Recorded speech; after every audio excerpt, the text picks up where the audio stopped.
It was Good Friday, April 1st, 1988. Rain fell softly over Fort Wayne, Indiana, the kind of spring rain that makes everything feel quieter, heavier. 8-year-old April Marie Tinsley was walking home from her friend's house. She wore her favorite blue jacket and carried a small umbrella. She never made it home. True Cold File. For the next 3 days, her name echoed across the city. Flyers covered telephone poles. Police and volunteers searched fields and alleys. Parents locked their doors. Then, on April 4th, a jogger found something in a ditch along DeKalb County Road. It was the body of a little girl. The city stopped breathing. April had been kidnapped, assaulted, and murdered. Whoever had done this had vanished. Detectives began working around the clock. The clues were few: a single shoe print, fibers, and traces of DNA. But this was 1988. DNA was a miracle science. Young and fragile, all they could do was collect it and wait for a future that might understand it. For months, police knocked on doors, questioned neighbors, chased false leads. Everyone looked over their shoulder. Children were no longer allowed to walk alone. Fort Wayne had changed forever. Then, 2 years later, in 1990, a message appeared, spray-painted on a barn door just a few miles from where April's body was found. The words sent chills through the community. "I kill 8-year-old April Tinsley. I will kill again." The killer was still out there, watching. And then he went silent. For over a decade, April's case gathered dust in a police archives. The detectives who had promised her justice grew older, some retired, some haunted by the thought that they had missed something, that the man who stole a child's life was still walking free, maybe even living nearby. It was Easter weekend, 2004, 16 years after April's murder. In the small town surrounding Fort Wayne, several young girls woke up to something strange outside their homes. Notes, handwritten, left inside plastic bags. Each one contained crude, chilling words and something else: used condoms. The letters said things like, "Hi, honey. I've been watching you. I am the same person that kidnapped and killed April Tinsley. You are my next victim." The community descended into terror once again. The handwriting was the same across all the notes: erratic, childlike, and full of rage. Detectives knew this was no copycat. It was him. After all these years, the killer had spoken again. Police collected every note, every plastic bag. This time, technology was on their side.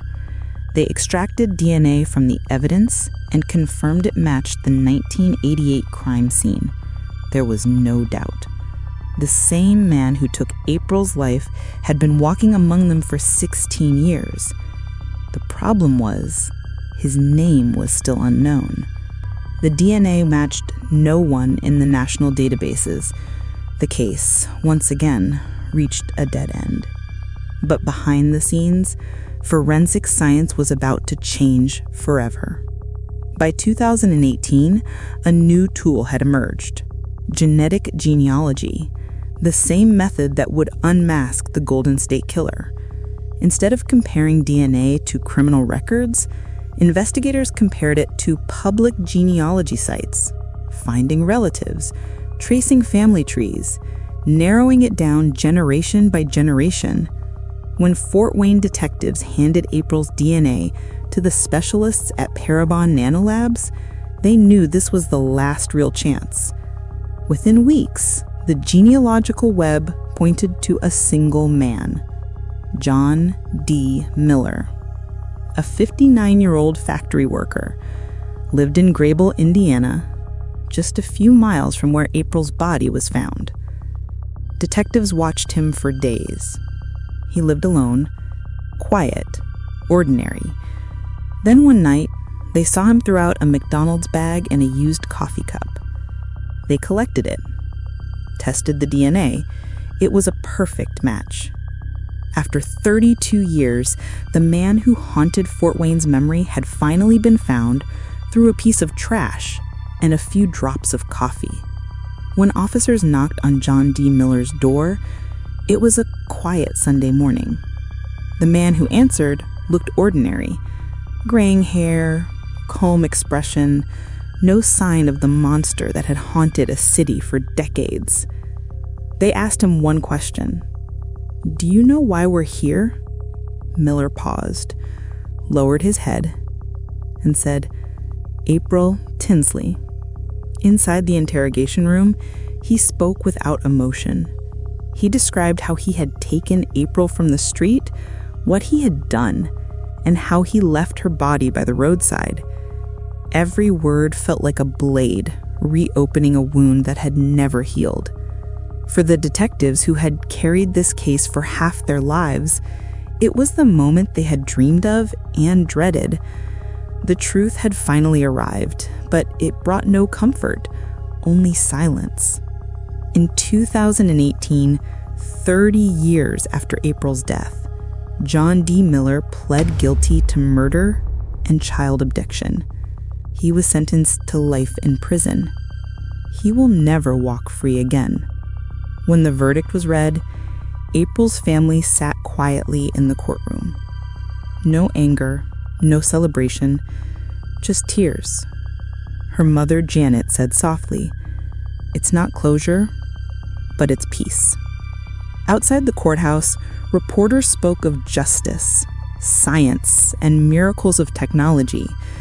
But for those who remembered 1988, the rain, the missing posters, the fear, it was something deeper. It was the end of a nightmare that had lasted 30 decades. Fort Wayne never forgot April.